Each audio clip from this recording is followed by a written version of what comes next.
So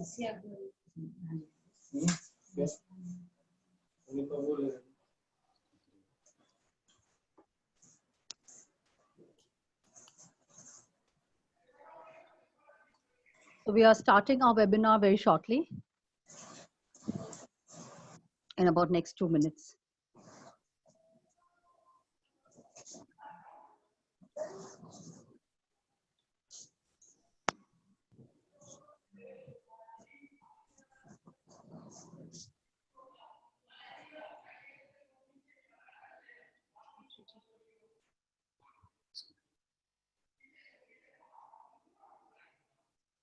A very good evening. I'm Dr. Vasavi Acharya.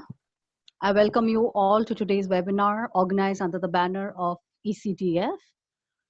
Early Child Development Forum was launched in 2019, and it is an initiative of the DNA Foundation for Children and Women Welfare. Our mission is to empower educators, parents, children, and other stakeholders by organizing training programs, awareness campaigns, workshops, seminars. Now we are doing our webinars and even conferences. We have our national conferences. And this is why we do it basically is to empower and build up more positive contributors in the domain of ECE and care, early childhood education and care. And we also reach out to children who are from the socially and economically disadvantaged sections of the society through our small projects and initiatives that we do from time to time. To know more about ECDF, you may log into www.ecdforum.org.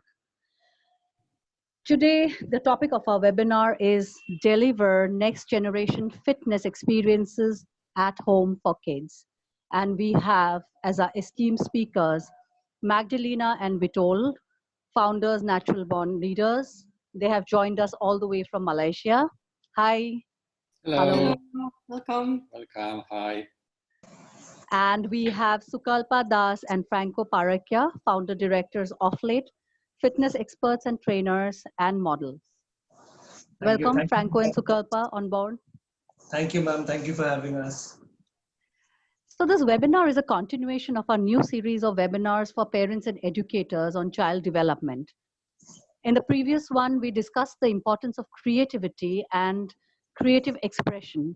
And today what we are going to do is talk on child's physical development, because physical development and exercise, and for that matter, being physically involved in different activities is pertinent to a child's growth and also growth in different areas. So coming to Magdalena and Vitol, can you outline what physical development is? Okay, thank you. Right, thank you for the introduction.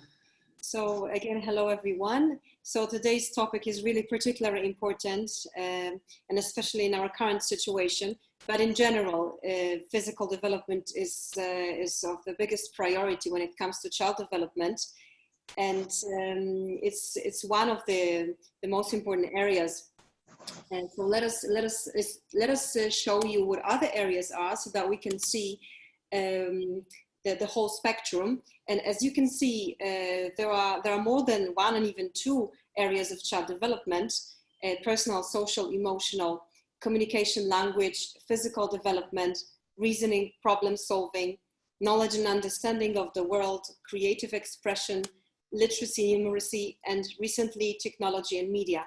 As you can see, physical development is one of the area, but it's one of the most important, because a physical body is a vessel for a human being to operate in this world. So for this reason, we need the physical bodies to be fit, healthy, and properly develop. And in case of early childhood, the first years of early childhood, early years, are the years where children's body develop, yes? So we are talking about posture, we are talking about bone structure, we are talking about nervous system. Muscles. Yes, coordination. So this is particularly important to prioritize this area of development in the early childhood, so that when the children grow towards the school years and later on, they have the body healthy and the body can carry them through life. So because of the prioritizing only 3 areas of child development and our current situation educational system, which are technology and media recently, very much so, literacy and numeracy, and focus on knowledge and understanding. Those 3 areas receive the biggest focus, while the other areas are very much neglected. And physical development is one of the most neglected, unfortunately, one of the most neglected still areas of development. If we talk about physical development, we're talking about 2 most important things. Yeah, we could divide. I mean, briefly, we could divide physical development into kind of 2 areas, sub areas actually. And so usually we talk about fine motor skills. So the top examples, the top pictures, and gross motor skills, the lower bottom 2 pictures here. So that's the kind of, main division for most of us to remember, to know. So fine motor skills would be the skills that are most related to hand-eye coordination, fingers, so manipulative operation, such operations in the world. So picking objects, yes, zipping, feeding ourselves. So these are the things that we do using our fingers, hands, and... So basically all manipulative movements that we use using our hands, plus also hand and eye coordination is very important here, because it's connected with using our hands and fingers on daily basis, carrying out different daily activities which we sometimes do not even realize we do. It's almost automatic and becomes automatic, but at the very early years of life, we have to focus on developing them or stimulating those movements so that later on they become actually automatic. And they happen without thinking. But first we need to put quite a lot of effort and thinking into this. So then we have gross motor, which is a holistic body development. It focuses on the posture, on muscles, keeping balance, or coordinating our body as a unit. So it's not so much into precise movement, but about more holistic movement, as you can see, jumping, climbing, moving from one place to another. So basically we sometimes we refer here to big muscles. That's why the activities we are talking about are like jumping, climbing up and down, and running around and riding bicycles and scooters. But also we chose this girl here with a balloon, which is very much gross motor skill oriented. It involves a lot of muscles at the same time, even though sometimes we cannot see it, but then it can be beautifully followed up with, a lot of, different activities and plays and games with the balloon. Yeah, we have breathing here, we have holding an object. So there's many things involved that, the child utilizes whole body. Okay.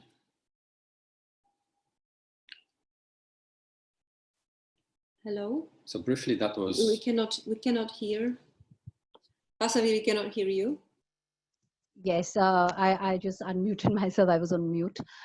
Yeah, so it's the fine motor and the gross motor development, which we call the bigger muscles and the smaller muscles. Something, that involves the small muscles where we do the activities that are, related to eye and hand coordination. And then the bigger muscles where it's the involvement of the entire body, even like swimming and other activities, yes. So how do you think technology-based and academic-oriented education affect children's physical development and their overall well-being? Okay, so this is a great question actually, because it refers to our current situation and generally the trend in education that has been taking place for the last decades, I would say, from our observation, and I'm sure all of you would agree. So this is the current situation actually, as you can see in the photographs.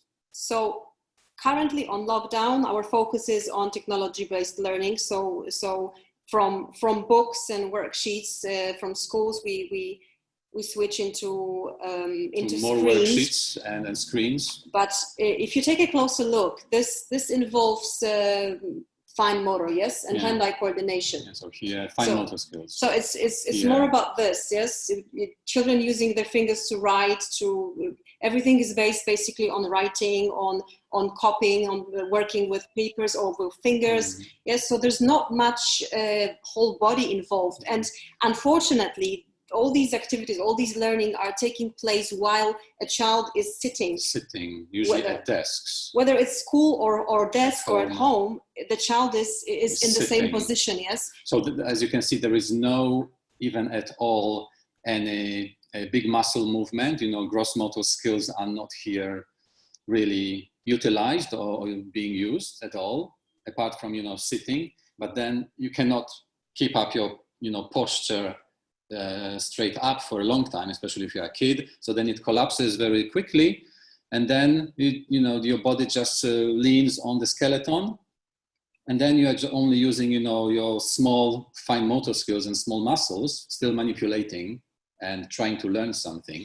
So because this is prolonged, this happens every day on a prolonged basis for hours. Yes, usually it's children spend 5-6 hours in a row at school or sitting position, and if we do the same now at home, then again the child is learning using only fine motor skills, and this negatively contributes the whole body development and posture. It's basically neglected, yes, and this leads to another issue. While child is sitting, so not moving, the child in general they have lots of energy at their disposal. Yeah, there is a saying we like to say about people, about human beings, as sentient beings, and this refers and relates directly to sensing, so senses and multisensory support and multisensory integration, as we call it. But when children are sitting, the energy that they have at their disposal accumulates in their bodies, right. And if it happens for a prolonged time, the amount of energy that is accumulated in a small body, you can imagine you have a bottle and cork the bottle, the energy, water, whatever is there, it's stuck there, yes? So the energy builds up and the pressure builds up. The pressure is building up. And if there is no release, and there is no way to release the pressure, to ease out. But actually the pressure is always looking for the way to release itself. And it's the same with us people, and it's very much the same with children. Even more so because children are very active by Exactly. nature, yes? So they are kind of intuitively kind of looking all the time for expressing the energy using their bodies. But when they are forced to sit for a long time, the energy gets accumulated and children start to fidget because they cannot move around. So they need to have this release, this outlet for the energy. So they develop concentration problems quickly. They develop anxiety because, imagine the whole energy, you get stress, yes? It affects your emotional and mental body. So mental health. So then we have concentration problems, Yeah. We have tantrums, we have discipline problems, and obviously it affects nervous system directly. So the best cure for this, for us as sentient beings using senses, is sensory support. Sometimes we refer to it as multisensory support or multisensory integration, where we try to enable environments and learning context for children in which they are enabled, they are able to use as many senses at the same time as possible.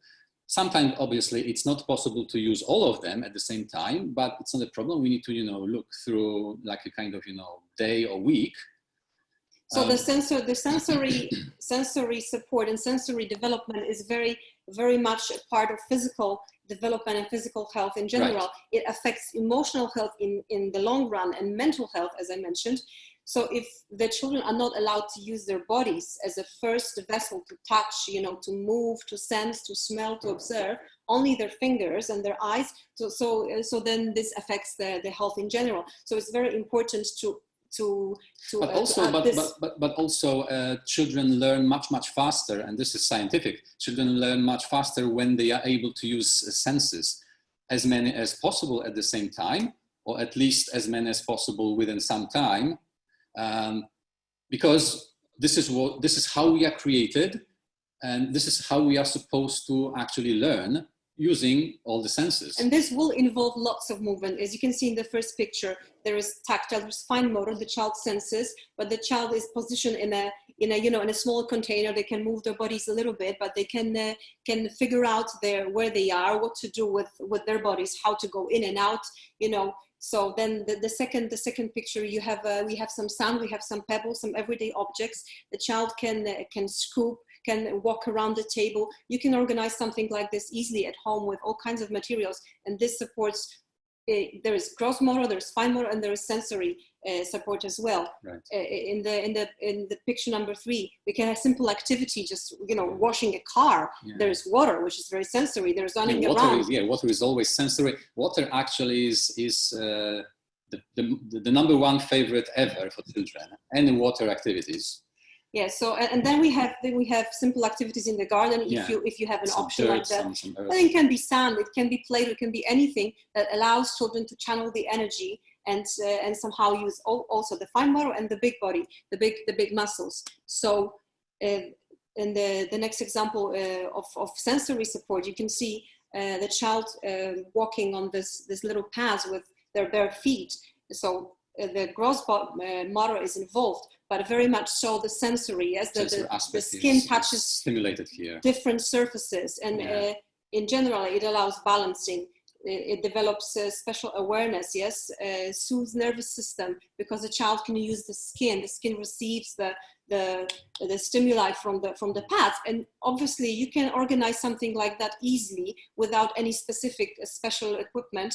Just some mat, just make sure it's not slippery, pebbles, sand, grass, everyday objects that you can put on the floor or even on the sofa that allows children to be in touch with their feet or with their hands, rubbing the skin. So it adds very much to the overall sensory support.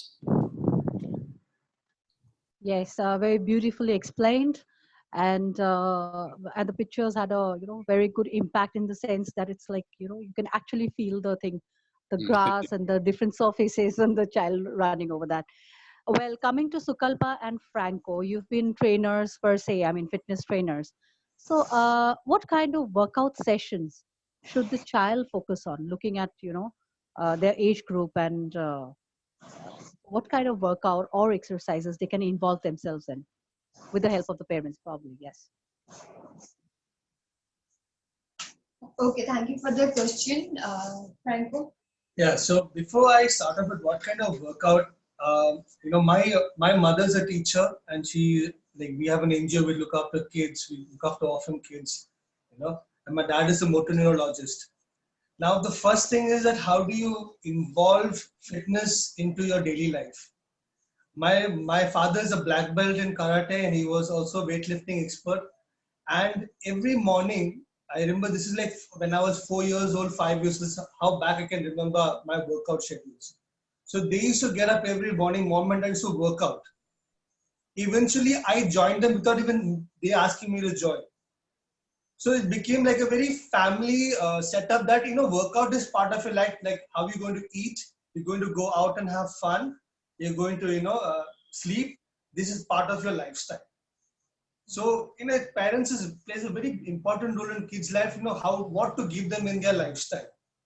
Like people nowadays, I feel very sad to think that they take, working out or being healthy to be something very tough and not a realistic way of living life. Basically, they take it like a task, and what we feel is, for children, this particular task has to be made much more easier, much more simplified.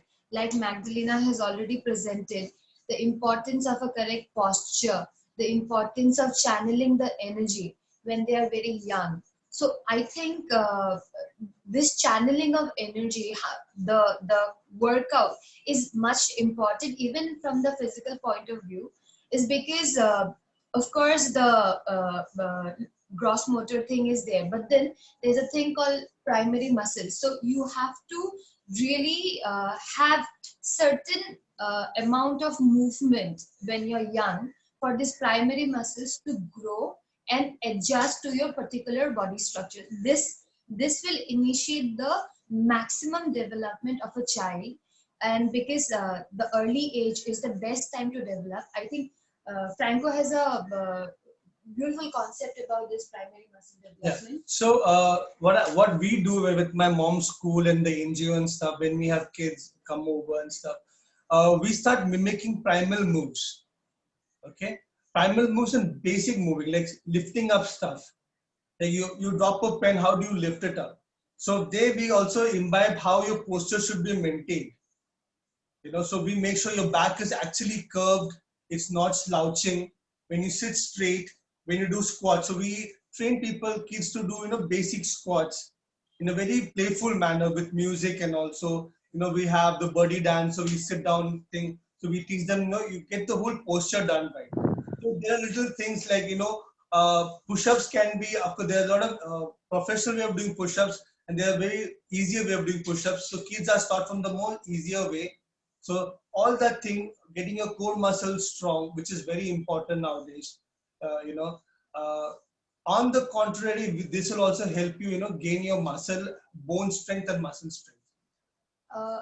For example, if I give a very, very simple example of matching colors of different balls or different kind of toys, if we just mix them all and then ask the children to separate it and keep those baskets in 2 or 3 different places, even then for the child to take that particular color and remove it and put it in different baskets will again involve a lot of body movements, which will for me, what I'm trying to project here is a child, of course, as Magdalena has already showed, the current situation is all about technology affecting us.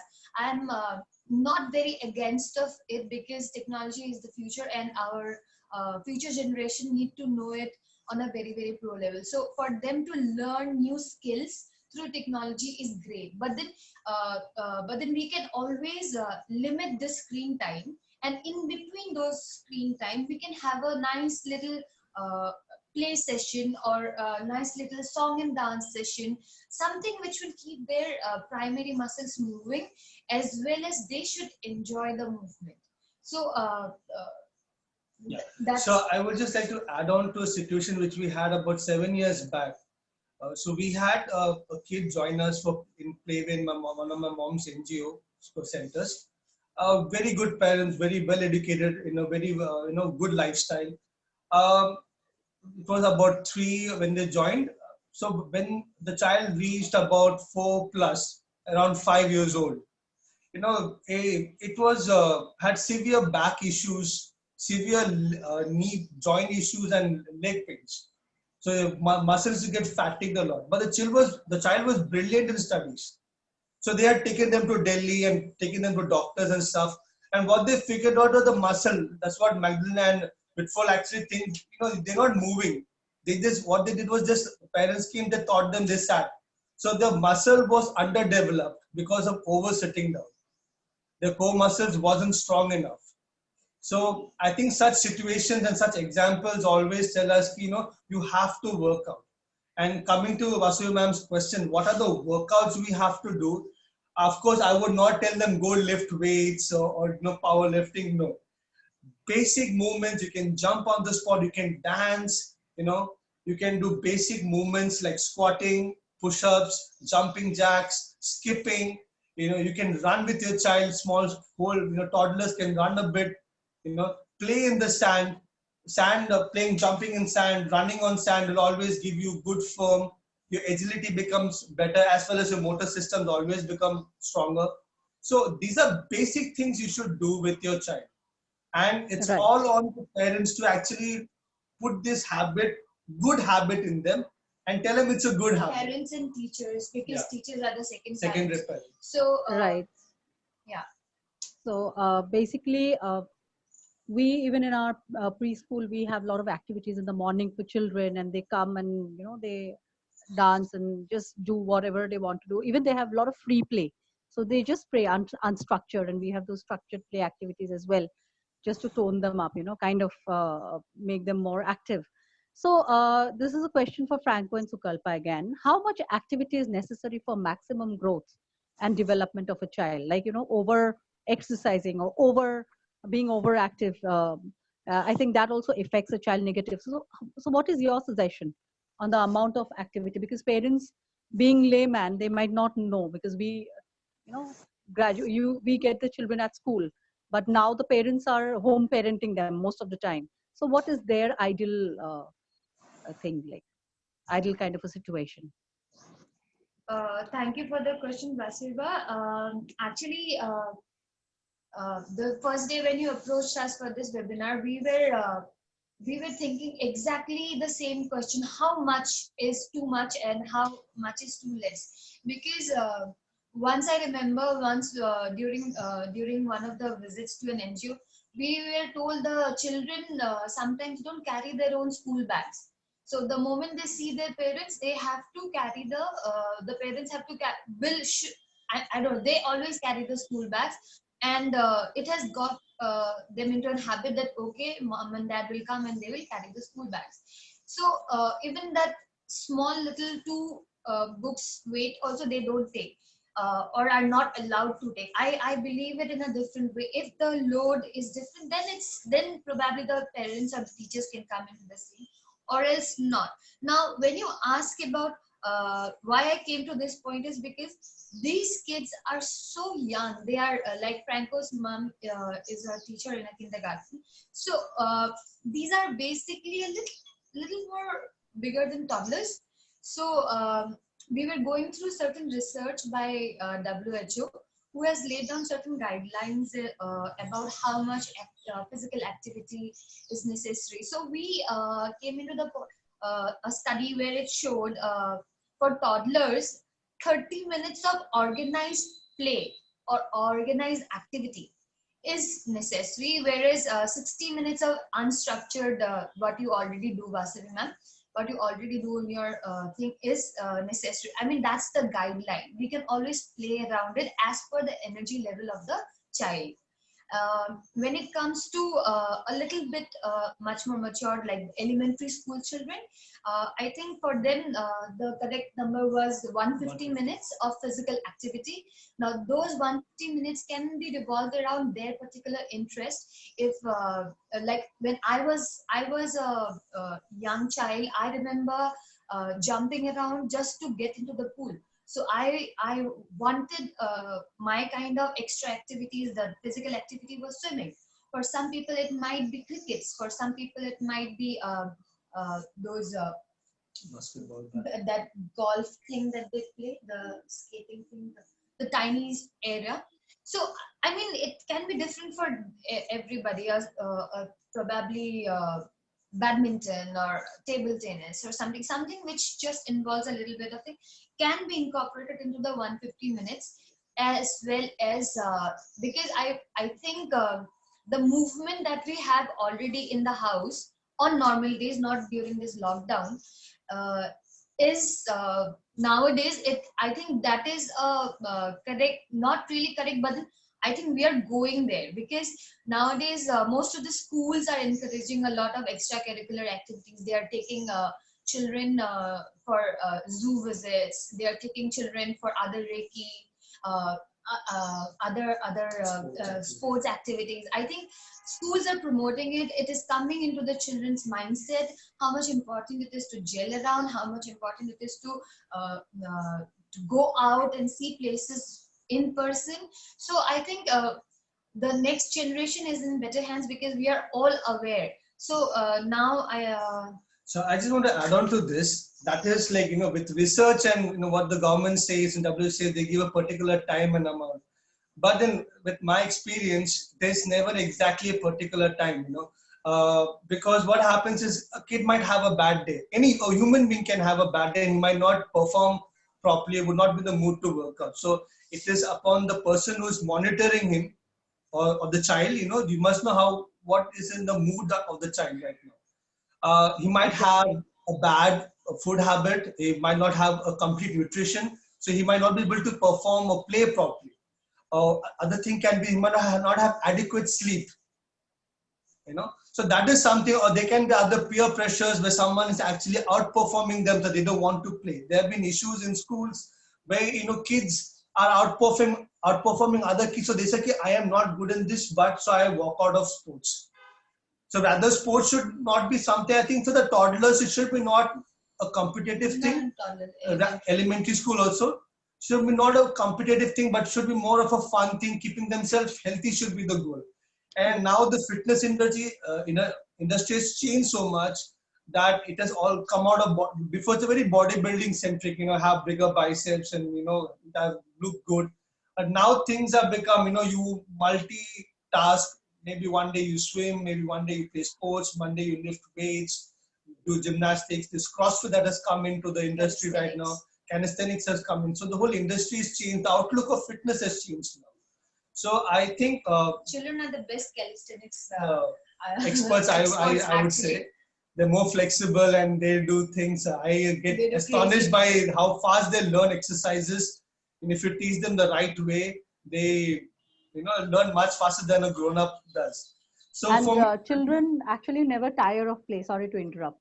They never tire of play, and what is flight to a bird is play to a child. That was said, and it's very correctly said. So coming to Magdalena, and the same question would be repeated for Sukalpa and Franco as well. So Vitol and Magdalena, how can parents stimulate this area of child development in a home learning environment? Right. Okay, so let us show you some. We prepared for you another set of interesting examples. The general thing is to make sure the physical activity, especially with small children, happens in a natural way, because this is how children learn. Yes, it has to be natural. So if we think about the word workout, I think we can keep it very flexible with early years, and in general early primary as well. Their life is all about movement. So they will need to move all the time. They will need to be engaged with various activities on and off. So we prepared for you a selection of sample activities that you can easily replicate at home. So this set is about gross motor skills. Or the big muscles or the whole body development. So that doesn't have to be a separate session. It can happen on and on all the time while they play, while you carry out your everyday thing. You go around your house. So in the first example, moving boxes, constructing with boxes, lifting boxes, putting them from one place to another. So it's about lifting, it's about balancing, it's about many different things, and it's a very easy, simple activity. So that you can do outdoors or indoors. Obviously, the box here and the boxes there are totally empty. So there is no weight for them to to lift. It's just they can naturally adjust the body to handle the empty box, and then move it from one place to another one, and again, and build something out of it, and then possibly collapse and destroy it for fun. If they want to put some objects in the inside, let them do that, and they will be able to estimate and judge how much they want to lift and move from one place to another. Yeah. So that they can even engage in total makeover of the room or help you move things around. So another example, number 2, a simple cleaning activity. Children like to be trusted with everyday activities that they seem serious to them. So allowing them to help you with cleaning, it's a very simple activity that does not require a lot of effort. Obviously, regardless of the effect, the final effect, you might want to clean after them, but this is not the goal here. The goal is to let them to let them move and use their body and the big muscles and develop the hand, eye, and whole body spatial awareness and coordination. Ideally here, as in the picture, barefoot, which refers to what we previously said, a multisensory support and integration. Then the third one, I guess, is for you, because the third one is my favorite one. So it's like, this one is like a real workout, I would say, But it can be fun as well. But obviously, everything is within fun for children, joy and fun, even though for us it may look like, like a proper workout and fitness activity, then it must be fun, must be full of joy and happiness, then it works. If you don't have the equipment, again, you can use, look at this, a soft cushion and allow a child to punch, whatever you have. Usually they don't punch really hard.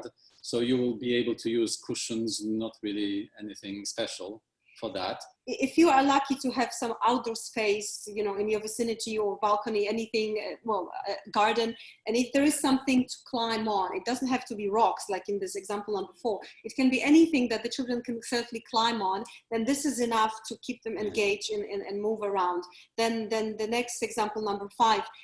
Playing some games with them, some physical games, like in this case. This is the classic game to play.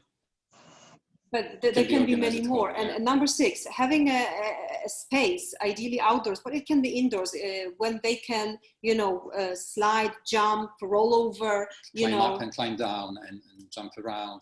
And again, please don't think that you need to have special equipment or a designated special place. It can be very, very simple thing. Just some soft mats, some even sofa. You know, make sure around is safe. Make sure that they can engage in some, you know, rolling around, jumping, and things like that. So here we got fine motor skills or small muscles, manipulative activities. And again, it's very sensory here. It's you can sensory. see, yes. Instead of writing on the paper, then we use sticks and sand, and this can happen. Or even fingers on the sand. Yes. So it's like tracing, not even writing, but it's tracing. It's earlier, so it's tracing and getting ready. All those fine small muscles to write later on. It's like, you know, a very nice preliminary activity, but very multisensory. In this case, outdoors, plus, you know, using different materials. If you have a tray and some sand or even flour or even some you know, seeds, rice, then just put it on a tray and allow your children to play with this, and it will be the same effect. Yes. So in number 2, you can see sorting, putting things in line. So again, using fine motor. It can be any objects. The children love sorting, grouping things, and it's about hand-eye coordination, and not to mention other cross-curricular things like, you know, reasoning and even calculating. Number 3, we have, you know, simple things, cooking, helping with cooking. Peeling an egg. This one is very multisensory. Just squeeze it, you know, much harder, and then you will have a very multisensory integration in this activity. But there's precision. Yes, the child needs to focus on peeling, and then, you know, and cooking is a great example when fine motor skills, rolling, you know, adding things, playing with flour. So it's beautiful. It's a whole family experience. Number 4, our son again here. Outdoors, a piece of clay and a hammer. He loved this, and a very simple, you know, the energy outlet is fantastic. Yes, they can smashing something with a hammer. This is a dream activity, dream job. But make sure you have a protective glasses. Yeah, obviously, and anything within, you know, safety risk taking, which is very important. So these are the things that you can easily do and incorporate in the daily flow of your life without any extra preparation. And again, fine motor skills, they develop a little bit later on. Yes, so make sure we focus our attention on the gross motor, on the muscles, on the posture, because without this, actually, there will be no fine motor skills, no writing, no things like that. Yes, so we really need to prioritize the big muscles, the moving around the house. Yes, so this is from us to help you smoothly go and support your children's physical development. More about this, more how to support your children's physical development and overall learning in our training. And, yeah, this is a special program for parents or carers who would like to support children's learning at home, which is especially very relevant during, you know, these challenging times. So we are offering you an entire free module that you can explore and use and take some practical strategies out of it. So we're going to we'll share a link in the chat room here later on by the end of the webinar. So please stay with us to the end. So this is our gift to this beautiful community. Thank you. Thank you, Magdalena and Vitol.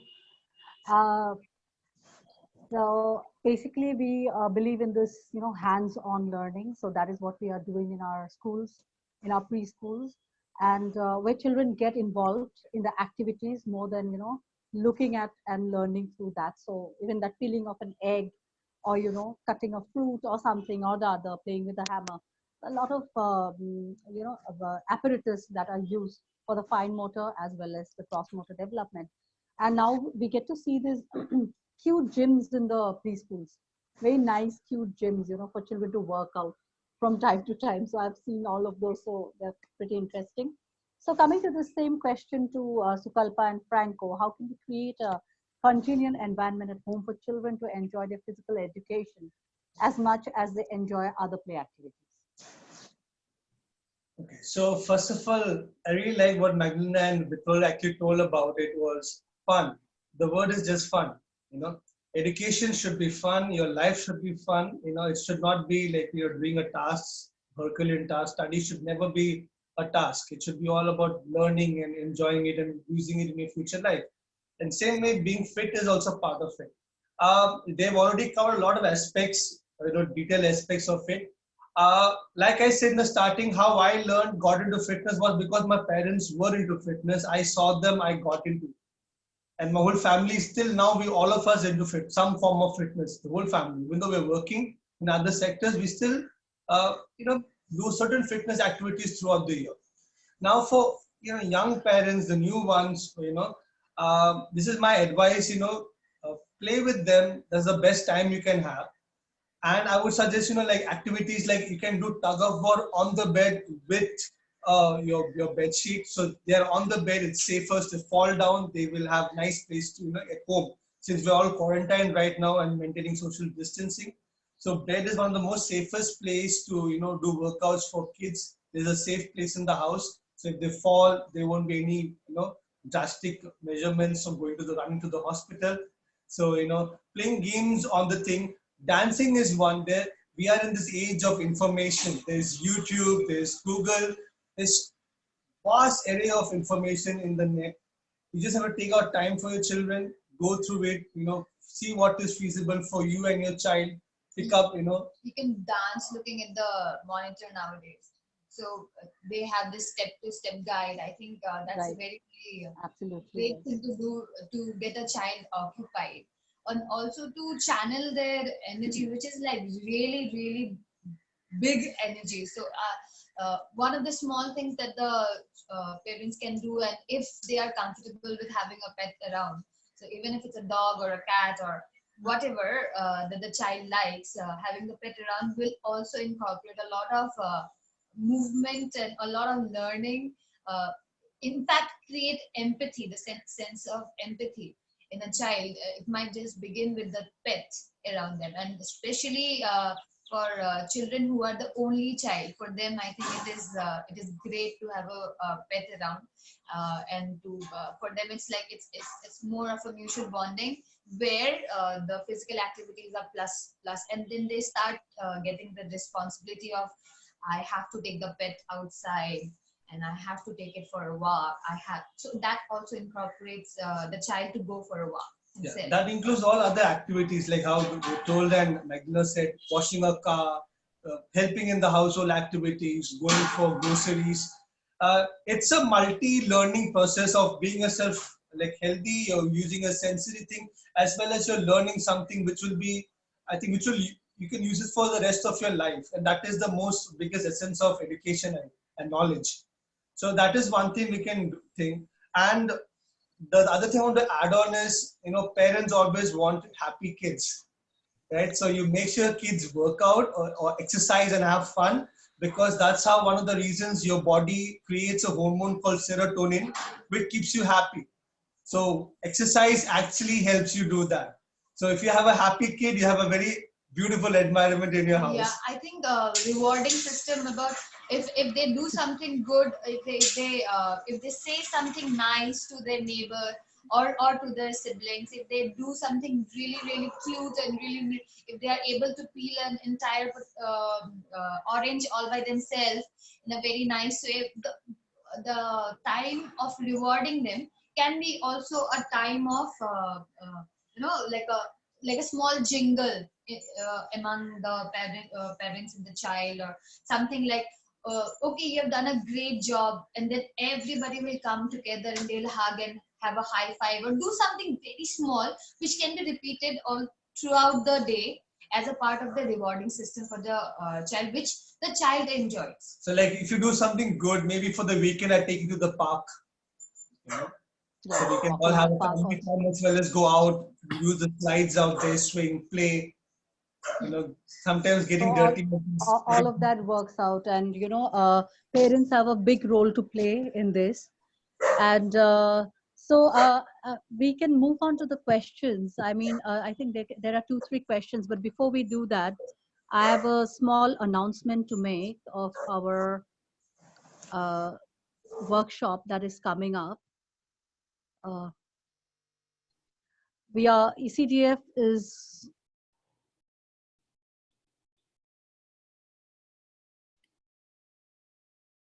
It's muted. You are muted, Vasavi. You are muted. We can see the screen. all right. You can see ECDF Yes. is organizing the first of its kind online pre-primary teacher training workshop on the topic storytelling, an effective tool to teach children in their early years. The workshop will be conducted by Usha Venkataraman from Mumbai, a storyteller of international repute. And this workshop will be held 6th of May 2020 from 4 to 5:30, and the registrations are going on. So if anybody has wants to register, you may visit our Facebook page, the ECD Forum, and you can also write to us. So now we move on to the questions. One is from Janita Marbanyang. She's from Meghalaya. She writes about, ma'am, is it possible for us to get some videos on correct posture of what's being discussed? So who would want to take that? I think that can be done. We can share a small video about the correct Right. postures of sitting down, standing up, lying down, and then from lying down position to standing up, lifting small and very, very light, how to lift light things, how to lift a little bit more heavier things. I think that can be done. A small video can be shared from our end. We'll send it to Vasavi ma'am, and Vasavi ma'am can share it to you. Right. Any more questions? Magdalena, can you see it in the chat or Q&A? We can see in the Q&A There are is two in one. the Q&A section. Right. So- you can just read that out. I can. Yeah. Magdalena can read it out. What is written? Yes, so how can physical development influence, I think, mental fitness Mental for fitness. a child at the age of 2.5 years? What is the requirement? So, Yes, so yeah, very good question. Actually, I think we addressed it a little bit. Physical development and mental fitness and mental wellness or well-being, they are very much connected with each other, and they influence each other directly. So we can influence mental fitness and mental well-being through, you know, physical activities and physical development. And I think Franco also mentioned serotonin, one of the hormones that is produced when you feel joyful and happiness. I mean, you feel joyful and happiness because of the hormone which is produced during the physical activities, which I suppose also could be done in a joyful and happy way. Then it's like, you know, double impact. So, and it also goes back to the sensory stimulation, and especially when you think about children at the age of 2.5. Yeah. So these are very, very young children who just start to feel more confident about walking even, yeah? So they start, the balance is still not yet fully developed. So it's very important to allow them to discover the world and to move around the way they wish they want without pressuring to do anything too much, yes? And they've just started discovering their bodies in the first place. So this brings them enormous joy, especially at this age, because they are discovering what they are capable of. If I touch this, what happens? If I reach out my hand there, what happens? If I go there to, you know, if I taste, smell. And if you look at the small children, you know, many photos where a child smells a flower and instantly the child is happy, yes? And it will be a 2-year-old, because the sensory pleasure from the color, from the smell, from the touch, even the pets, as you guys mentioned, is very important. It's and very multisensory. The child discovers, oh, my body is a vehicle is a vessel for something exciting. I want to do more. I want to use my body more to explore the world, to touch, to go. And this motivation is the inner motivation, is what drives the child to learn using the whole body. And this is something that we could keep up, yes, offering multisensory, and especially at this very precious age, which is, 2 and 3. So basically between 0 to 5 or 0 to 6. Sometimes children withdraw, and the physical development withdraws as well when there's too much pressure. When we pressure them to walk too early when they are not ready. Some children, they just speak early, and then the walk is delayed a little bit, yes? And then can be vice versa. Some children are very fast walkers and early walkers. And they don't want to speak because they are not interested in communicating verbally. They want to communicate physically using their body language instead of producing words and phrases. So this is not necessarily any delay, but we need to observe, as you guys also mentioned, what is good for the child, what my child enjoys. If my child enjoys touching, more rolling around, walking, trying, and Smelling. you go for it. You allow your child to touch, to smell, to experiment with the world and with the body, yes?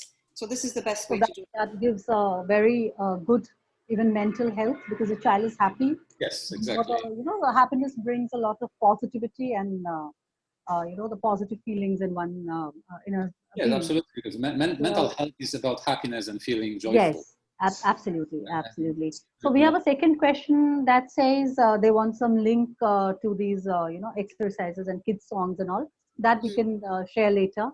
The links and all which we have.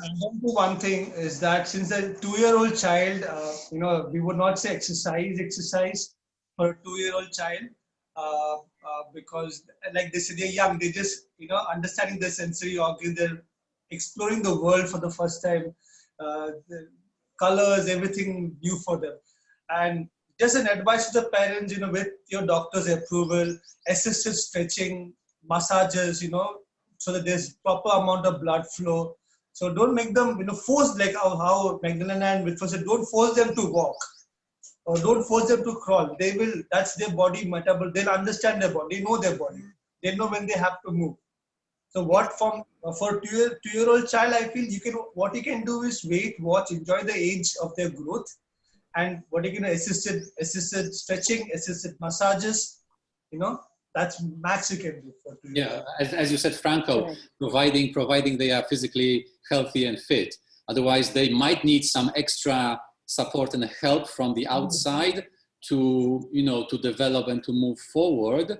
But that's special cases. That would be consult with your doctor. Yeah, plus that would be like a special topic for another time and webinar. About the songs, if I may just mention.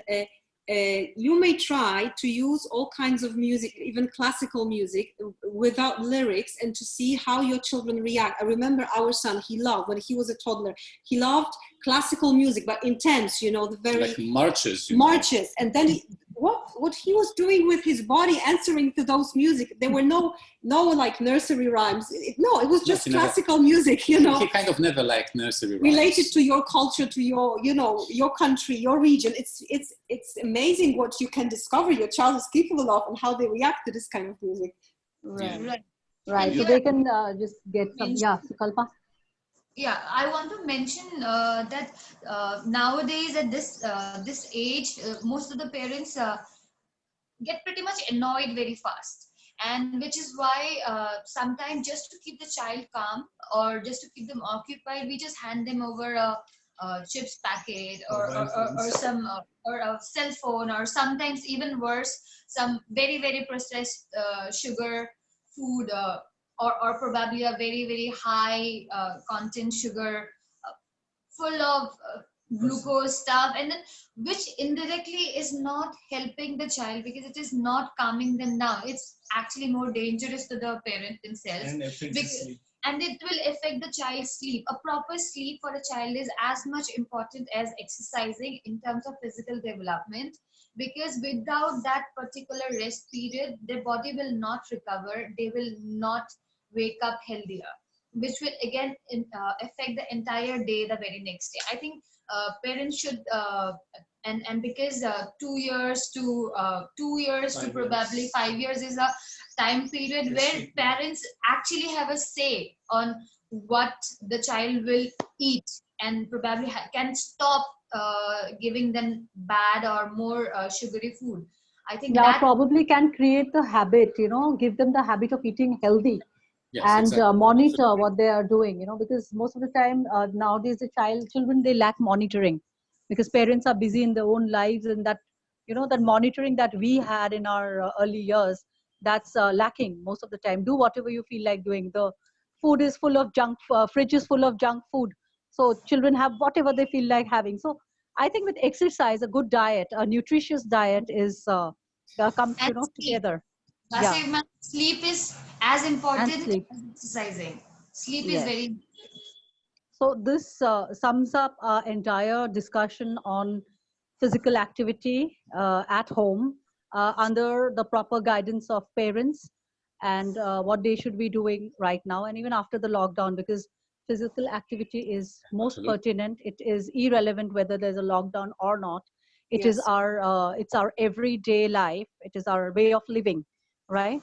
So I thank Magdalena and Vitol for this lovely session, and Franco and Sukalpa for being here with us.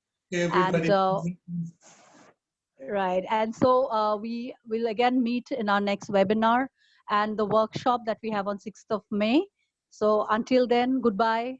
See you all again. Bye-bye. Thank you again. Thank you very Bye. much. Goodbye. Bye, Vitul. Thank you. Thank you, guys. Bye.